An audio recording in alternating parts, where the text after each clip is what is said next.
answering questions about my 1.5 year journey of being unemployed and how I finally got my job. Hi, I'm Alisa. Welcome to today's video. So my last video did really well and I got a lot of questions about just how I was unemployed for so long and how I finally landed my job. Thank you to everyone who congratulated me. It meant so much to me. It actually made my entire week. So I really wanted to answer all the questions that you guys had left in my previous video, and I thought this video would be a good way to just answer everybody's questions all in one go. So it's going to be a longer video. It's definitely a yapping video, so grab a drink. I actually have my matcha here. So if you guys had specific questions that you had left in the previous video, I have chapters in the description so you can jump to the parts that are relevant to whatever you had asked me. But I'm going to be starting this video basically from my university days all the way to my current job now. I'm just going to go in order. And if you guys have any other questions that I might not have answered in this video, feel free to leave them in the comments. I'll go and address all of them. So I'm going to be starting with my background. A couple of people asked where I went to university, what I studied, and what my degree was like. To start off, I went to the University of Waterloo and I studied computer engineering. That university is known for its engineering, and I had originally applied for software engineering, but I didn't get it, and I had put computer engineering as my second option, which is the one I had gotten into. In case you don't know the difference, computer engineering is much more hardware oriented, so focusing more on like how the parts of your computer kind of work, like the hardware component, and basically coding for that. Can't speak to software too much because I didn't get in, so I don't know, but I know that they're more math focused and more coding focused. Overall, I really enjoyed my degree in the sense that I love the people that I had met. I loved the experience of being in school and living independently and being around my peers so closely. I do think the things that I had learned in my degree has definitely created a good foundation for understanding software concepts and helping me in my job, but I wouldn't say that I use all the knowledge of my degree in my day-to-day work because it is, again, more hardware focused and I am more software now. So overall for engineering, at least for my program, first and second year is pretty similar across all the engineerings. Very fundamental basic concepts of math and science that will basically be the building blocks to help you understand your upper year courses. It was definitely a massive shift from high school in terms of the learning curve and trying to understand everything. I would say third and fourth year was where you can choose more electives and specialize more into specific areas of computer engineering. So I took a more software route as much as possible. So maybe coding for operating systems instead of going very deep into hardware components. Overall, I have to say I don't like hardware so much, so in that respect I didn't love the degree because I was learning things I wasn't that interested in, which made it a lot harder to study and be engaged. I think Waterloo engineering is pretty difficult of a degree, and I think having friends in that degree is so important because I feel like it is a very collaborative degree that you kind of need some friends or like a group of people to work together to solve a lot of things. And a lot of the projects and labs are done in groups anyways. I really don't think I would have gone through my degree without the friends that I had made in first year, and they keep you in cohorts. So who your classmates are in first year are your same classmates throughout your entire degree. But I have no regrets about my degree. I think that is one of the bigger reasons why I was getting so many interviews, even though there were a lot of hiring freezes or just mass layoffs. I think university provided a lot of opportunities just to grow as an individual and become more of an adult. I think that I would always recommend for people to go to university because it gives you some life experiences and opportunities to learn that I feel like would be harder to get, you know, fresh out of high school, but I could be wrong. Obviously, I went to university, so that's why I think that. So the next thing I'm going to be talking about is my internships. So at the University of Waterloo, for engineering degrees, internships are a requirement of the degree. So if you don't get, I think it's 5 internships out of the 6, you will not get your degree. Waterloo is really great in the sense that they give you a job board, which I think some of you might have heard of. Waterloo Works. It basically is where all the employers that want to hire Waterloo students, they post their jobs on this job board, which allows students to easily apply, and then they facilitate the aspect of lining up offers and that kind of stuff all in a timely manner, so you're not left to deal with like the conflicts that sometimes happen when maybe one job has given you an offer and you're waiting on another job. You don't have to worry about any of that kind of stuff. Oh my god, this is a lot of talking.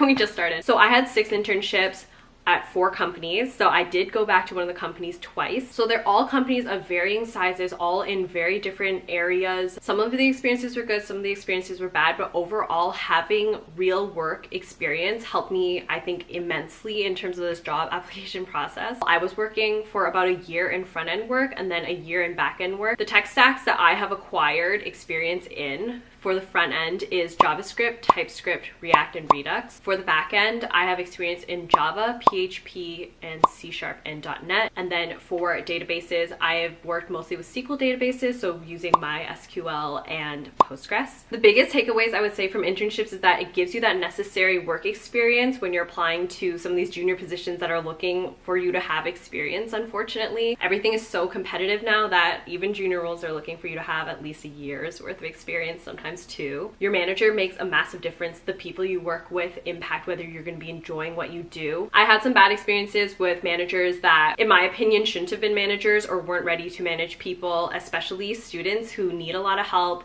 have a lot of questions to ask, and don't really know much about the field yet because we're students. We're learning what the field actually means, like what it takes to actually work at a company. Working at a company with a relevant tech stack can be important in terms of growing as a developer and just gaining that experience. But what I will say is that it's the way of thinking, the problem solving skills, the ability to communicate. Those are the things that you're going to take away from one job to another that I think will make the biggest impact as to whether or not you get a job. Not necessarily because you have experience in that very specific tech stack.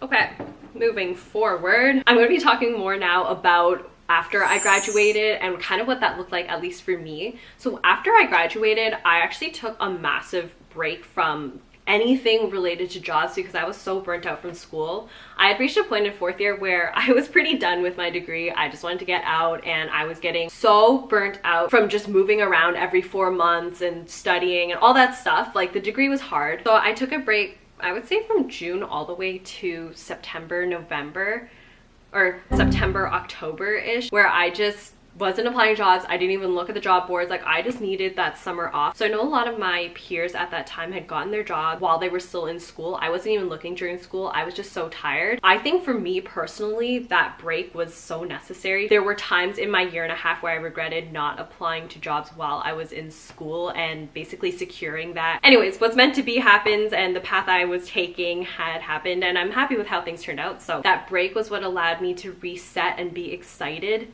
to start working. So I started then applying around December, which I don't know if you guys remember, around December 2023 was when there were the mass layoffs and major hiring freezes. So unfortunately at that point I had been applying for a couple months. So from around October to December 2023 is when I started applying. I wasn't getting many interviews, I don't think, and so I told myself, okay, I'm gonna take another break until the new year. The new year should reset a lot of like budget for a lot of companies and they might start hiring again in January. That wasn't the case, at least that's not what I had found. From that January onwards for the next year, I was just applying, and I would say I was getting at least one interview a month, excluding the summer. So summer is where a lot of companies don't hire at all. So in the summer, it was crickets. Like, I got nothing, no interviews. I was still applying, but there was just nothing. Okay, so this is like the list of questions that most people had was around this period of my year and a half. So I'm just gonna go in order of the questions I can think of. The first question that I was asked was like where I applied and like how I was finding jobs. So I ended up applying on LinkedIn, Glassdoor, Indeed, and Google Jobs were my main 4 platforms because there's not many new jobs on a day-to-day basis. I found that it was nice to have different platforms to kind of jump around between. I would definitely use their filters to limit to seeing like the most recent jobs so that you're not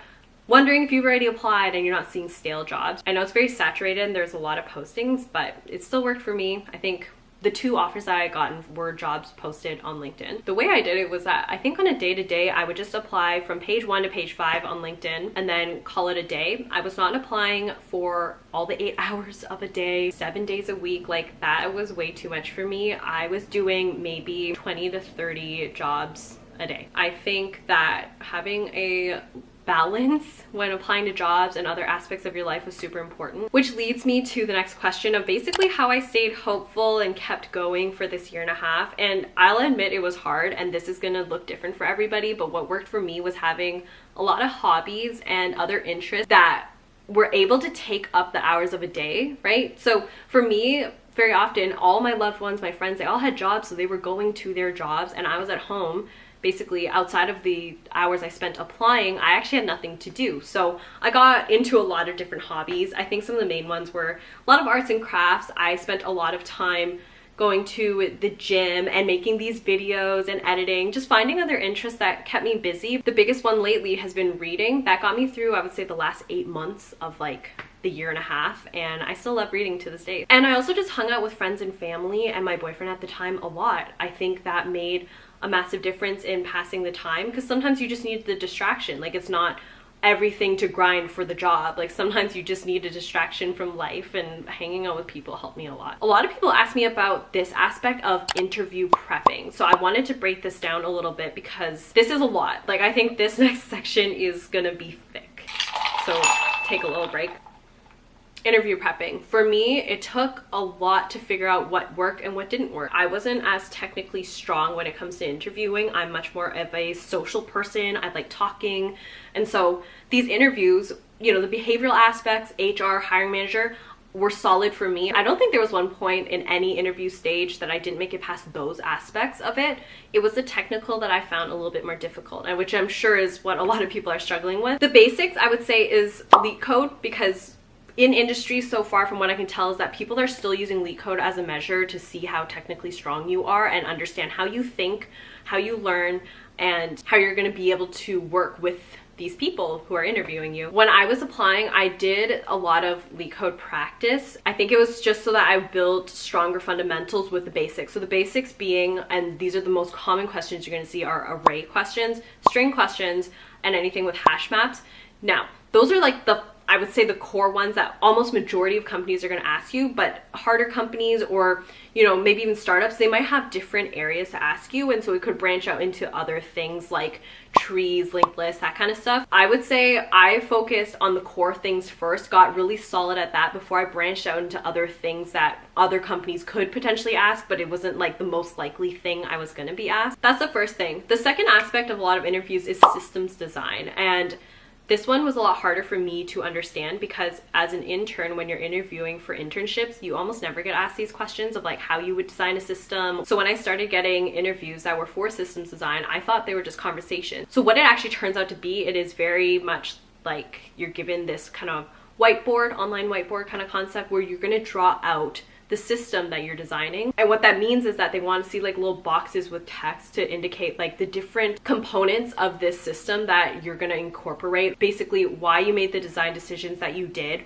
what you had considered in the process of designing, and basically asking you more in-depth questions about each component, showing that you have relevant experience or knowledge of basically end-to-end designing. That was all completely new to me. So in terms of interview prepping for that, there was a GitHub document that was sent to me from one of my interviewers actually after that interview for the job that I didn't get, that had all the systems design components in it. And so I had went through and basically studied that. I had made notes and got really familiar with those concepts. If anyone's interested, I will leave that in the description because I think that could help a lot of people. Just, it's a good starting point, and then it could branch much further. So prepping for that looked a lot like doing practice questions, like how would you design YouTube? How would you design an application that takes sensor data and processes it? Like literally drawing those out on your own and designing it. And then I literally used ChatGPT to like be the answer key or like an answer key to give me understanding. The last thing I did for interview prep, and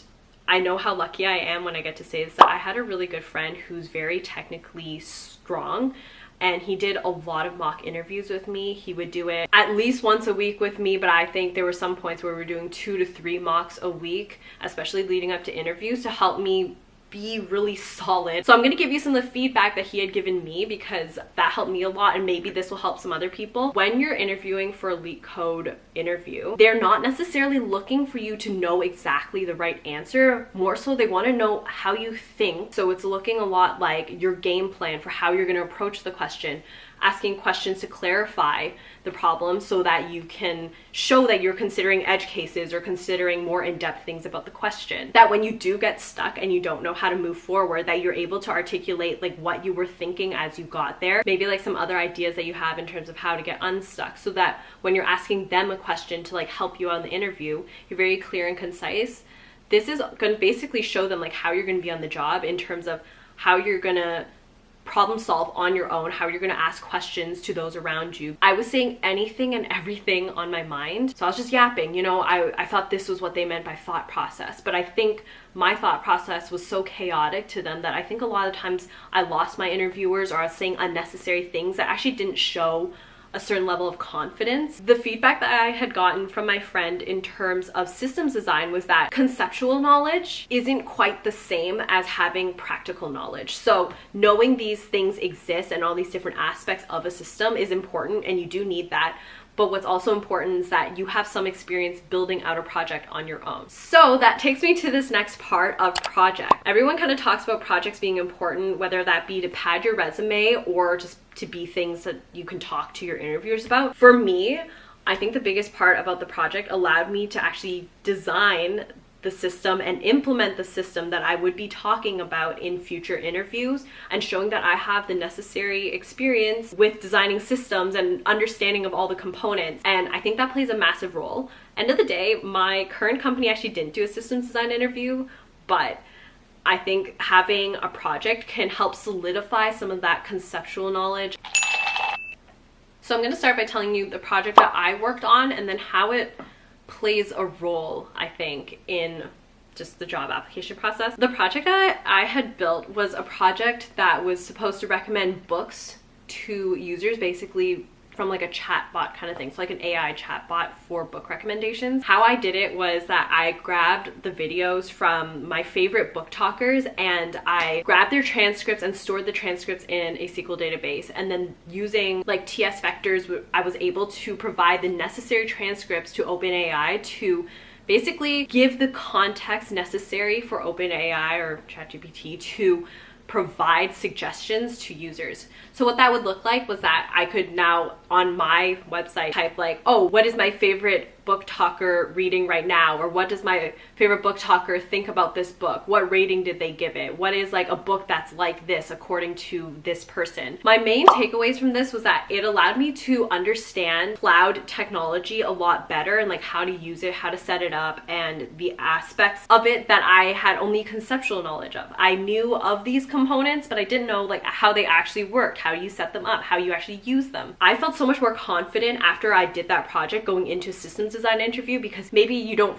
specifically know this, but you can say, well, I built a project using this technology and I used it this way. But what I will say is I think you should build projects that you're passionate about. I think that it'll be very difficult to wake up every day and build or work on something that you don't care about. I really like reading. I love watching book talk videos. So that project I built in Python. I chose a language that I was using for my interviews. I think it was important for me also to branch out from different technology that I had already experienced in. My friend was the one that gave me this advice, and I had fought him on it at first because I was like, I don't want to build a project. I just want to get the job. I feel like I shouldn't have to build a whole other thing to show that I've experienced when I have six internships under my belt. But it did make me a better developer. If you're passing the time anyways and you have nothing to do besides applying to jobs, sometimes it's a nice break just to work on a project. In terms of project ideas, because I think I had a few people ask me like, what project should I work on? What tech should I focus on? Whatever is interesting to you. Try to keep the tech to be relevant tech,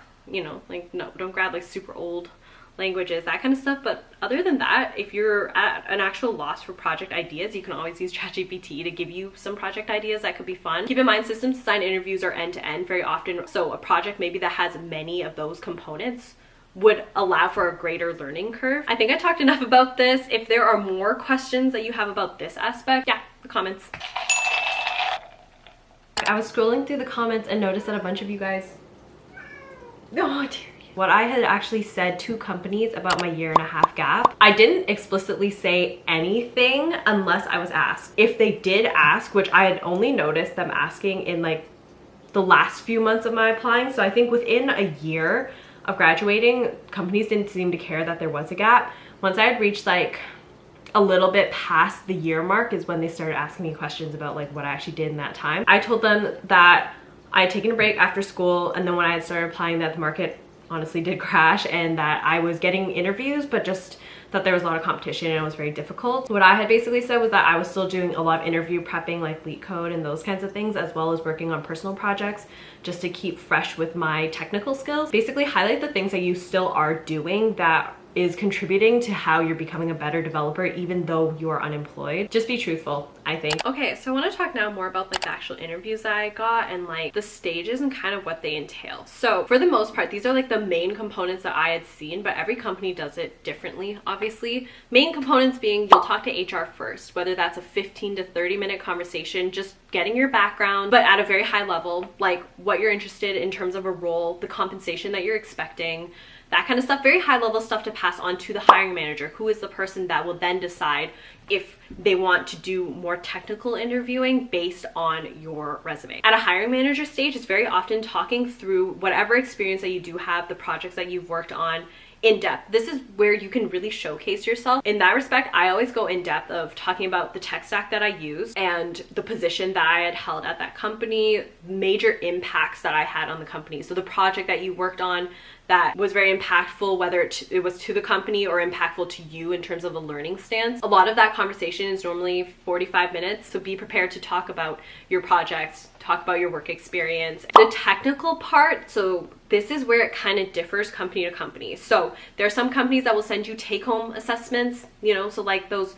hacker ranks where you're timed and you have to code. Projects where they give you a problem and you can build it out on your own time and submit it back. Then other companies will also do leak code questions. There will be systems design interviews, sometimes multiple of these interviews. So I've had companies that would do like 2 rounds of leak code before getting to systems design. So from this point on, it really depends on the company and how they want to handle testing you on a technical level. After that, very often is a behavioral interview. So this is more questions that are, yeah, like I guess like HR questions, like more questions of like name a time where you had conflict with someone and how you resolved it. And then usually, this has only happened to me twice, but usually then it's like the offer stage. That's generally what the interviews entail. Again, very different from company to company. It usually will span anywhere from like a couple weeks to like 5 weeks, depending on how many stages that they have in their interview process.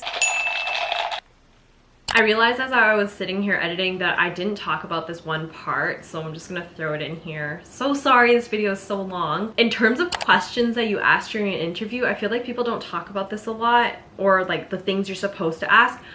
I don't know that I ask the best questions, but I do generally ask for compensation during the HR call. So if they don't ask you what you're expecting, I always ask them what the range is for the role and pick something reasonable within that.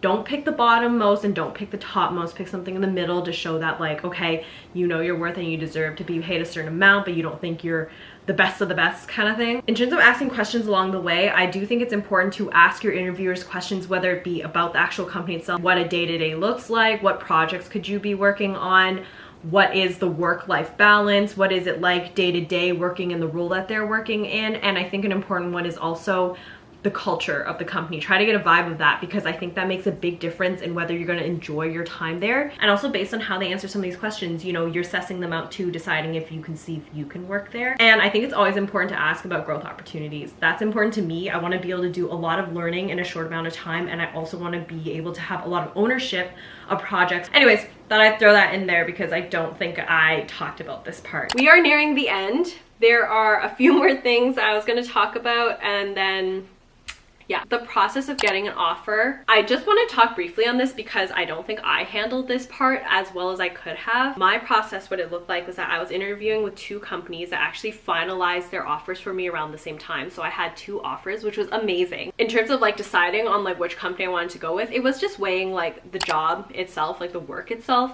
the people that I had met, and if I could see myself working with them, the compensation and benefits. Those were like my main things that I considered. And I guess just like the working conditions. So one was remote and one is like once a week in office, which is my current role right now. Those are all personal things for you guys to weigh based on what is important to you and what you can see yourself doing for the next, I don't know, however long you decide to work there. This is the part I didn't know. When they call you and they say, congratulations, we have an offer for you, we would like to extend an offer, whatever, they're gonna tell you what they're gonna pay you then. That is your chance to either negotiate it on the phone call, being like, I was expecting XYZ, or to be like, that sounds great, can I sit with that for a little bit and get back to you? I didn't realize this was the stage that you do it. So when my manager told me, yeah, the role is gonna pay you this much, I was like, that's great, that's amazing, I'm so happy with that. So it didn't leave room for negotiation, unfortunately, and so I didn't handle that great.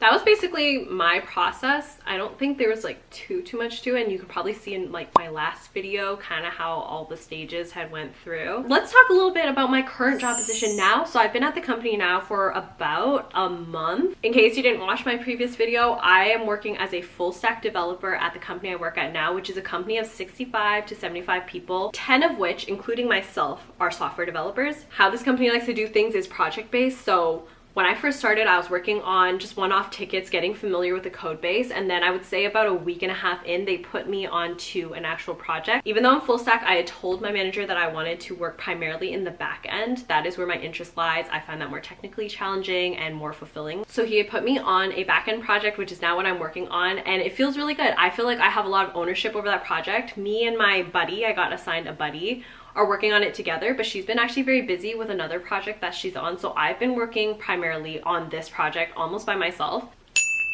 Day to day, this company does not have a lot of meetings. I think I have 3 meetings a week. So it is a lot of independent work. I do feel like I don't really talk to that many people in a day. This company is also very lenient in terms of dress code. Like what I'm wearing now would be perfectly fine. And they also just have core working hours, which is 11 to 4, where most people are online. I usually start around 10 o'clock, which is really nice, and I think a lot of my teammates start even later than that. Day to day, I would say every day looks very similar. Okay, this last part is people just wanted like just some tips in terms of like how I stay positive or like advice. Surround yourself with people who are a good support system and who have your back and will always uplift you. That will get you through almost anything in life. This advice was given to me by my mom, and it still holds true, and it helped me out a lot, was that you're not going to go your entire life without a job. It's just almost statistically impossible. That it's gonna happen eventually. I think when things aren't going right, to pivot and to shift with that to figure out what works. So like for me, I redid my resume multiple times. I was changing the leak code questions that I did. I was changing the way that I talked about things. I was, working on projects and studying more systems design stuff. And this sounds like a lot of things, but I was doing it in moderation alongside all these other things that I love to do. Overall, I hope this video was helpful to somebody and inspired somebody, and that, you know, I was able to answer your questions from that last video, because there were definitely a lot and a lot of like similar questions. Yeah, just want to thank you guys so much for taking interest, and I hope to share so many more videos about just my life as a software developer, what day-to-day looks like, and what it even looks like moving forward in this job. And just to give you guys like a minor update, the office is opening, so we're going to be going in once a week on Thursday starting in May, so I'm pretty excited. I'll get to meet like the entire company at that point. And this is a miscellaneous question, but my keyboard is the Rainy 75 with the default switches and no mods besides the keycaps that I had changed, which are the Osume Dalgona keycaps. But thank you guys so much, and if you have more questions, feel free to leave them in the comments. I'm just so happy to share my experience with you guys. Bye!